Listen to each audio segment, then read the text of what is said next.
Buenos días a todos. Somos el grupo formado por Aisea Castilla, Arene Errasti, Carlos Domínguez, Ana Argenté, Asier Castellano y Josu Mugarza, y a continuación os vamos a presentar el trabajo que hemos realizado para la actividad guiada 2 dentro de la asignatura de aprendizaje y enseñanza de física y química.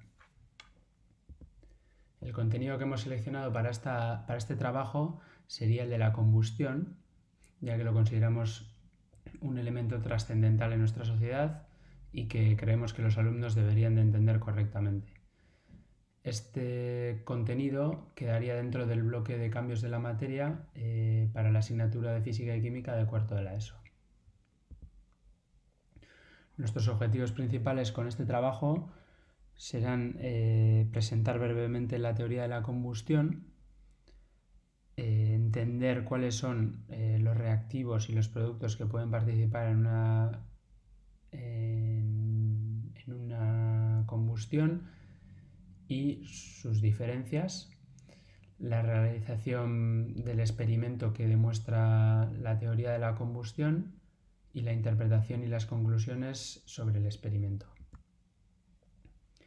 La combustión, como hemos dicho, es algo muy importante para la sociedad y que utilizamos tanto ahora como y hemos utilizado también en el pasado. Por ejemplo, históricamente siempre hemos utilizado la madera hemos quemado la madera para conseguir calor y para cocinar nuestros alimentos, pero actualmente sobre todo usamos combustibles fósiles como pueden ser el carbón o la gasolina para mover los coches, también el gas natural para cocinar o en casa para calentar agua para ducharnos, y en algunos casos pues también puede ser el hidrógeno, como por ejemplo en los cohetes espaciales. La combustión es un caso particular de una reacción química, y en una reacción química tendremos por un lado unos componentes que son los reactivos, que tal como indica su nombre reaccionarán entre sí para producir unos productos que no tendrán nada que ver física y químicamente con los reactivos que tendríamos al inicio de la reacción química.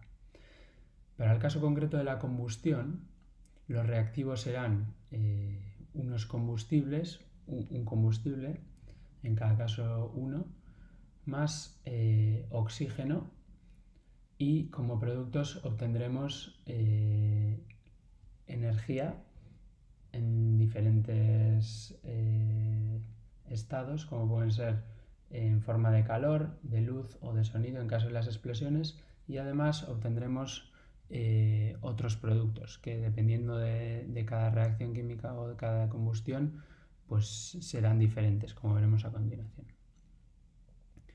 Dos casos típicos de reacciones de combustión serían, por un lado, la quema de carbono, que más oxígeno nos daría la energía que utilizamos para producir electricidad, y dióxido de carbono. Y otra reacción de combustión típica sería la quema del hidrógeno, donde obtendríamos energía más agua. Además, las reacciones de combustión las podemos diferenciar en dos tipos, que pueden ser las rápidas, como por ejemplo, que comúnmente se conocen como explosiones, como por ejemplo puede ser lo que se da dentro de un motor de combustión interna, como vemos en la foto, y las lentas, que podrían ser todas las demás, como por ejemplo el caso de nuestro experimento, que sería el calentar comida o cocinar comida con la quema de gas natural en casa. Tal como hemos dicho, pues hoy en día la combustión es un elemento fundamental de nuestra sociedad que utilizamos para diversas funciones, como pueden ser en las calderas para calentar agua, que usamos para ducharnos, en calefacciones de gas para calentarnos, también en las cocinas para cocinar, y como veremos en nuestro experimento, luego lo usaremos también como medio de funcionamiento para los transportes, ya sean en coches, barcos o aviones. También lo utilizamos en la industria para fabricar diferentes componentes y también para la generación de electricidad que utilizamos día a día. Bueno, ahora nos centraremos en la combustión del propano, que es el caso concreto de combustión que veremos en nuestro experimento, ya que el propano es el gas natural que vamos a utilizar, que vamos a quemar en nuestra cocina para calentar la comida. El propano es un gas incoloro e inodoro que se usa principalmente como combustible, como va a ser en nuestro caso, y es un componente volátil de la gasolina.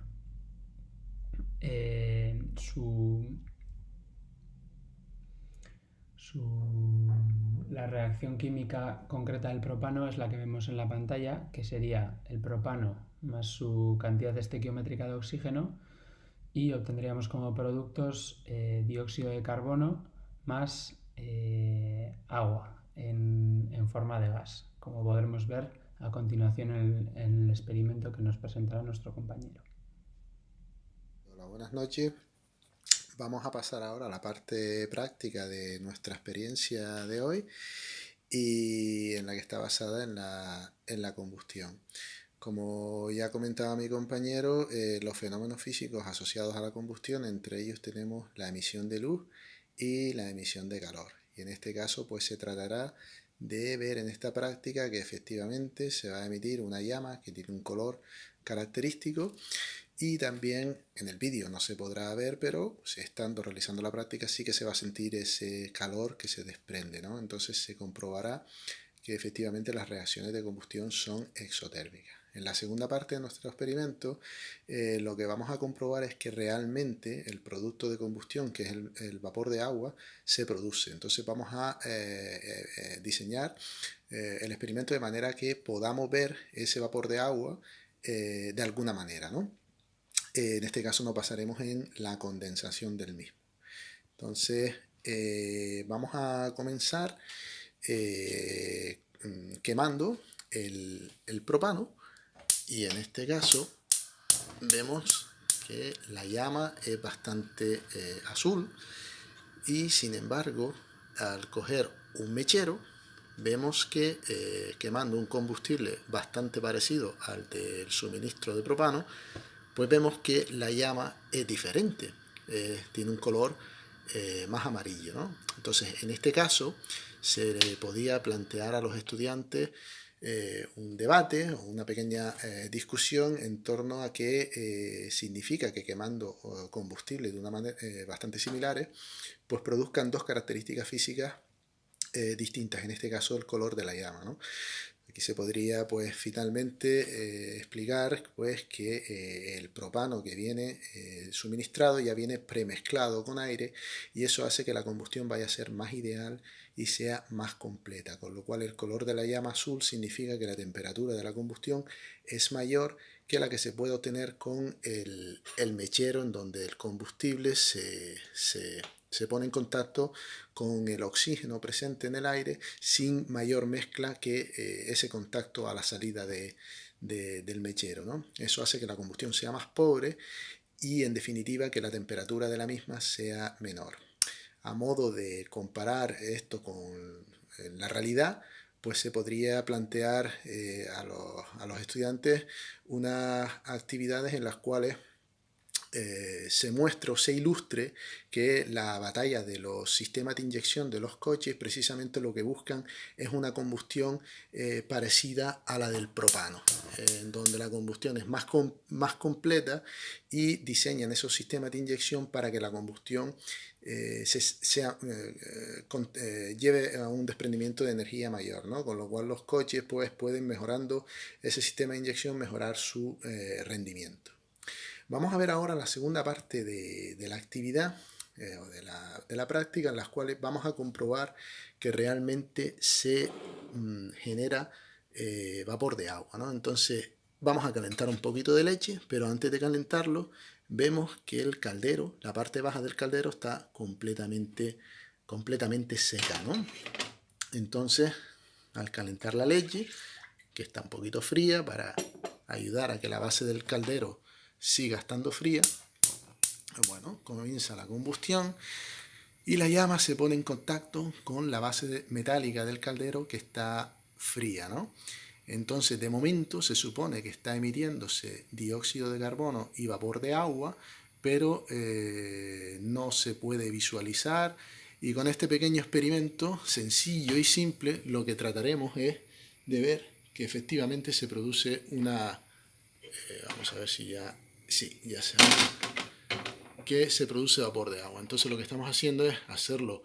Voy a vaciar la leche para que no se me rebose.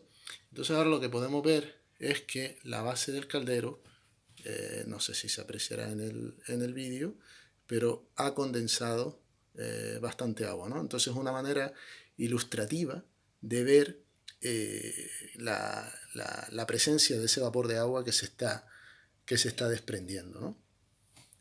También podemos continuar la actividad en donde en este caso vamos a cambiar de combustible y vamos a usar una vela, ¿no? Entonces en este caso lo que vamos a hacer es lo siguiente. Vamos a acercar una cuchara a la llama cuando quemamos el propano y ver si la cuchara sufre algún tipo de cambio en la superficie de la misma, ¿no? Entonces en este caso vemos que no se produce nada en la cuchara. Sin embargo, si vamos ahora a realizar el mismo experimento, pero con una vela. Entonces en este caso ponemos la cuchara y la pegamos a la combustión de la vela, que por cierto es amarilla también, lo cual nos da lugar a que es una combustión no lo más completa posible. Y en este caso también vemos que se produce un fenómeno que no se producía con el gas, ¿no? Entonces en la cuchara, en este caso, lo que aparece es un residuo carbonoso o yin, lo cual da lugar o ilustra que se puede quitar, no es que la cuchara se haya quemado. Entonces aquí lo que se puede ilustrar es que la combustión no solamente genera CO2 y vapor de agua, sino que también, dependiendo del combustible, puede generar residuos carbonosos, ¿no? Entonces lo que se trata de ilustrar en este caso es darle un poco más un componente medioambiental a la experiencia, en la cual puedan surgir debates o como actividad, pues identificar los medios de generación de energía, los distintos combustibles utilizados y ver cuáles creen que serían los que más generen, los que más contaminarían y por qué. Y con este método, con esta pequeña práctica y una visualización rápida, pues quizás ayuda a conectar con la realidad y, por ejemplo, los episodios de alta contaminación en ciudades grandes como Madrid, cuando a veces salen bastante por las noticias, pues ha servido de ver cómo, o el porqué, o el origen de esas partículas, ¿no? Que cuando la sumatoria de todas las fuentes de emisión es bastante grande, pues genera estos episodios de bastante contaminación en las ciudades, ¿no? Pues bueno, con esto nos despedimos por esta práctica. Adiós.